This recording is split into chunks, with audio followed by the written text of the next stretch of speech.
Hi, I'm Alison from Newcastle Speech Pathology, and in this video we're talking about how to get your child to make a k or a g sound. So when we're dealing with speech sounds and we're practicing those, it's always fantastic to do it in front of a mirror. This just helps your child to be able to watch what you're doing and then visibly watch what they're doing themselves, and it creates that nice little bit of feedback for them to help position their lips and their tongue in the right spot. You can do it anywhere in the house, but one thing I often suggest is getting perhaps a cosmetic type mirror, putting it on the kitchen bench and being able to do it then and there as your child runs running past in the kitchen. Gives the opportunity to just grab them for a few minutes, sit down and do a little bit of practice.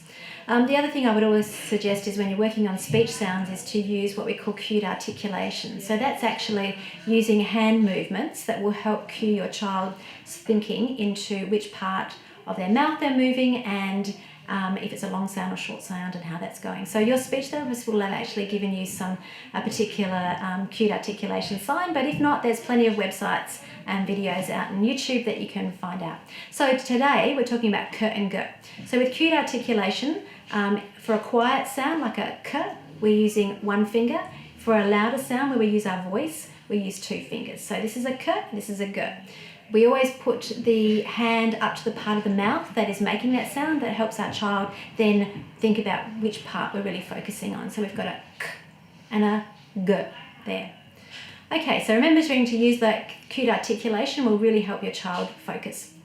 So the best way to get them to make that sound is to explain to them that we actually want to keep the front of the tongue still and just move the back. So we're just lifting that back one up and down. Sometimes it's nice to ask them to give a little cough, like a just so they can get that sensation of where the back of their mouth is, and that will help them think, that's the back, that's where I'm moving.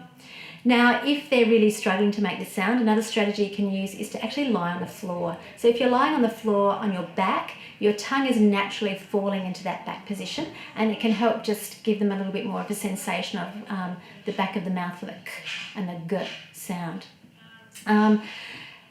If you're really still struggling with those techniques, then you can actually use something to hold the front of the tongue down. So I'll often talk about using a helper finger to hold the front down, or you can use a teaspoon, you can use a toothbrush, you can use anything just to hold and press down that front bit of the tongue, just so the back is able to move on its own. Often kids find this really, really hard to start with, and you'll hear some more like noises, but they'll soon get the hang of it and be able to get those distinct k and g sounds. So remember, we're keeping everything still at the front, just moving at the back. So give these strategies a go. If they're not working for you, your speech therapist has got a whole host of tricks and other skills up their sleeve ready to try.